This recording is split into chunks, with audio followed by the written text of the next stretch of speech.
Aku akui Hana memang orangnya cantik dan supel. Sebagai seorang lelaki normal, aku juga suka melihatnya.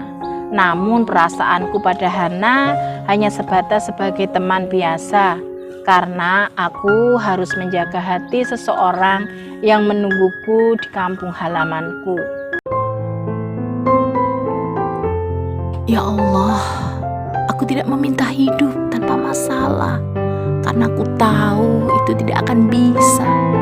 Aku hanya meminta hati yang sabar, hidup yang sehat, dan iman yang istiqomah, agar aku bisa kuat dan tabah dalam menjalani kehidupan.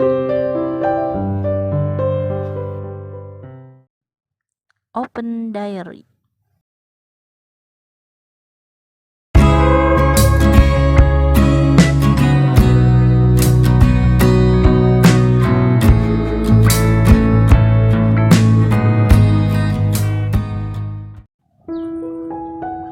Assalamualaikum warahmatullahi wabarakatuh. Halo Elin Story Lovers, apa kabar kalian hari ini? Pada kesempatan kali ini saya akan membawakan sebuah kisah yang dikirim oleh Mas Bagas di Jogja.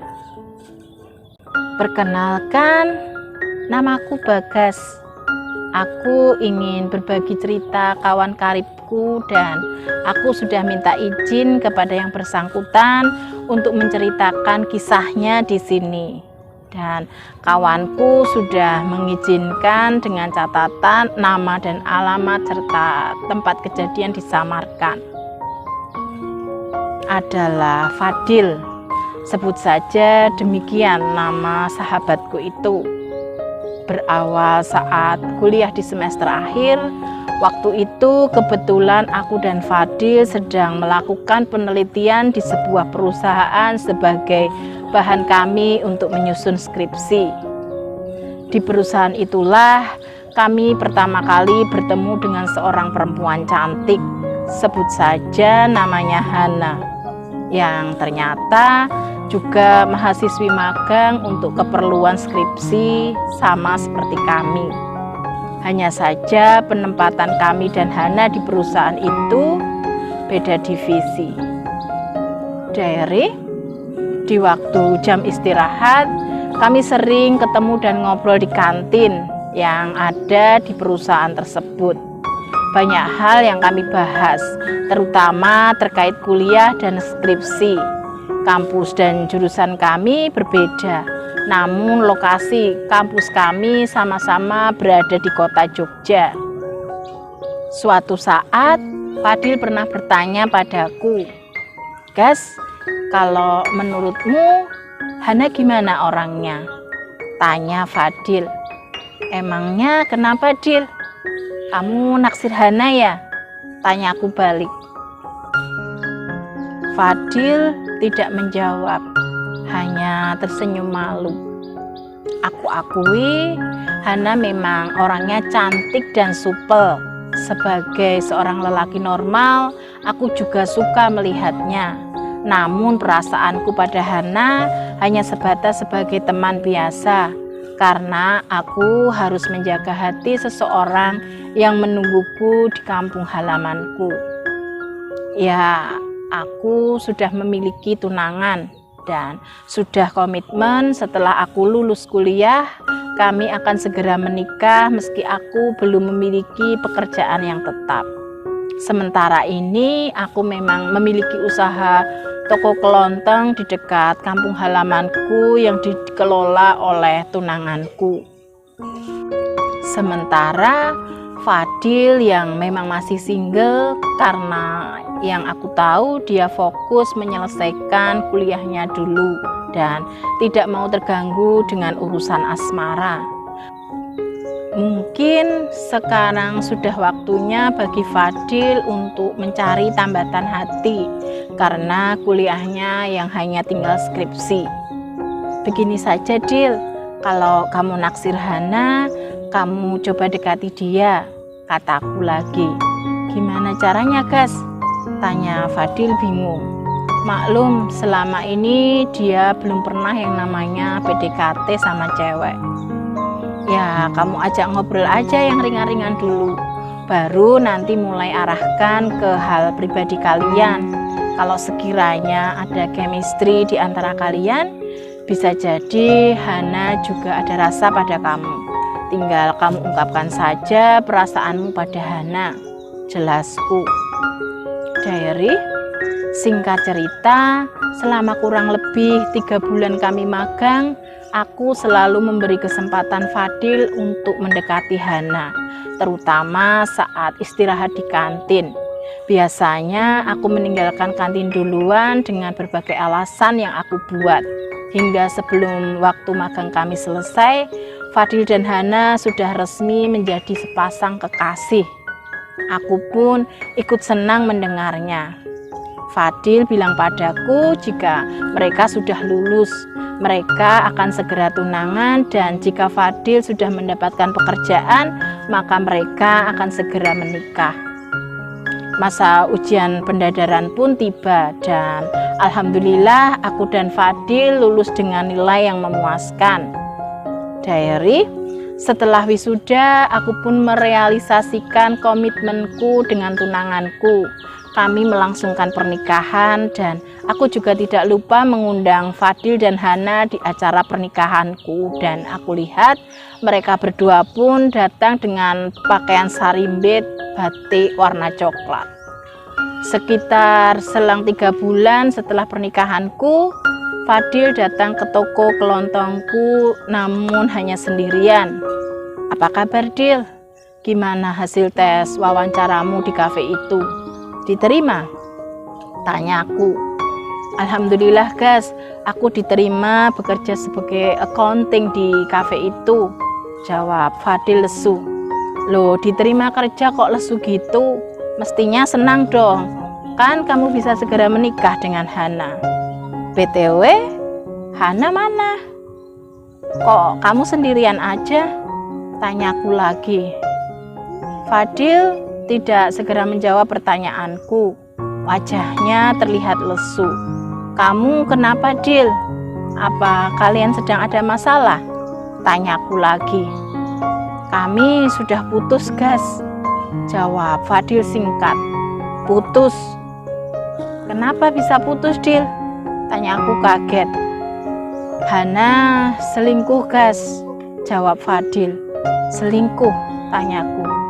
Iya, Gas, sekitar seminggu yang lalu aku memergoki dia sedang berduaan dengan Pak Aswan di kafe. Saat aku selesai wawancara di kafe tersebut, jelas Fadil. Pak Aswan yang manajer di perusahaan tempat kita magang itu? Tanyaku.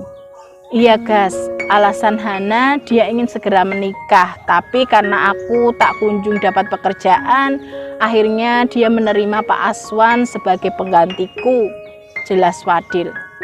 Sebentar, Dil, kalau Hana jadian dengan Pak Aswan berarti dia bakal jadi istri kedua dong, kataku.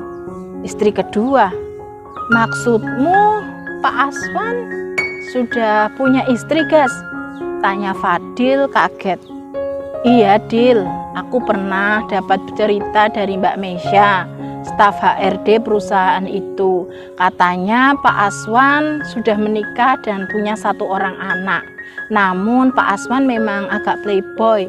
Banyak mahasiswi magang yang sudah jadi korbannya. Mungkin karena merasa tampan dan banyak uang kali, jelasku. Berarti Hana terkena bujuk rayu Pak Aswan, Gas, kata Fadil. Bisa jadi, Dil, tapi menurutku itu baik untukmu, Dil. Kamu jadi tahu sifat Hana yang sebenarnya, mudah tergoda oleh ketampanan dan harta. Mending sekarang terjadi daripada setelah menikah baru terjadi. Aku yakin Allah masih sayang sama kamu, Dil. Jadi ditunjukkan sifat Hana di awal sebelum kalian menikah, jelasku. Iya, Gas, benar kata-katamu.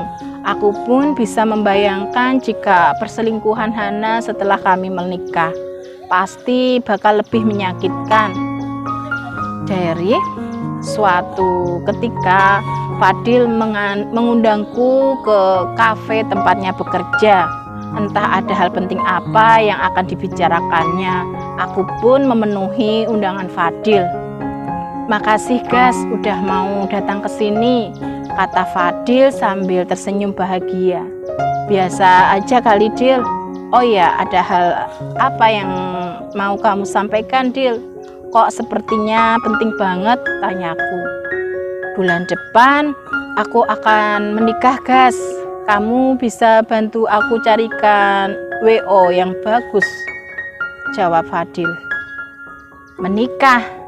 Alhamdulillah, akhirnya kawanku menikah juga," jawabku senang.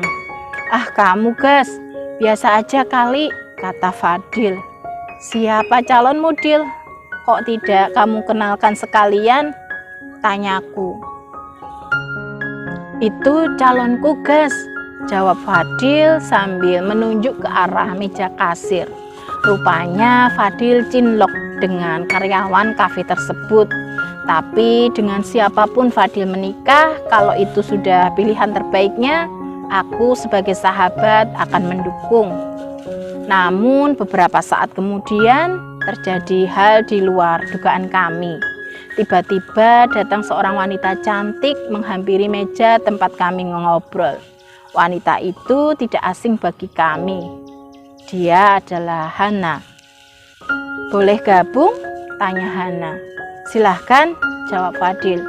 Aku sedikit heran dengan sikap Fadil yang sepertinya ekspresinya datar-datar saja, tidak marah atau bagaimana. Namun aku bangga dengan cara dia memperlakukannya orang yang sudah menyakiti hatinya itu. Fadil terlihat dewasa. "Halo Gas, apa kabar?" tanya Hana berbahasa basi padaku. "Baik Han," jawabku singkat. "Dil, aku minta maaf ya, aku kemarin sudah khilaf. Pak Aswan yang menggodaku dan ternyata dia sudah memiliki istri dan anak. Aku dengar kamu sudah bekerja. Bagaimana kalau kita balikan lagi, Dil? Dan kita segera menikah sesuai komitmen kita dulu," kata Hana pada Fadil. Aku tidak habis pikir dengan sikap Hana. Apa urat malunya sudah putus? Mestinya dia sadar sudah menyakiti Fadil, tapi tiba-tiba berkata seperti itu seolah-olah perselingkuhannya adalah hal biasa baginya.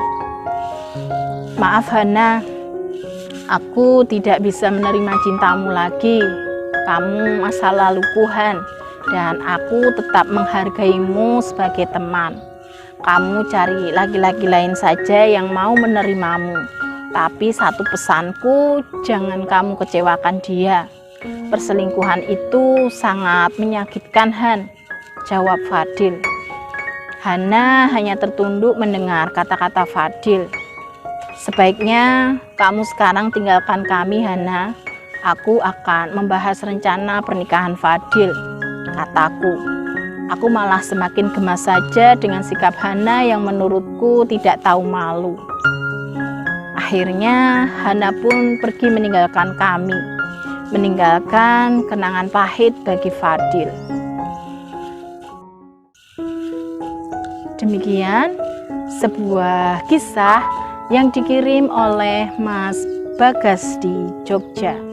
Terima kasih Mas Bagas yang sudah berkenan membagikan kisahnya di Elin Story. Nah, buat kalian yang mempunyai kisah yang serupa dengan kisahnya Mas Bagas atau mempunyai pengalaman hidup yang tidak bisa kalian lupakan sepanjang hidup kalian, silahkan kalian kirim di elins.story@gmail.com.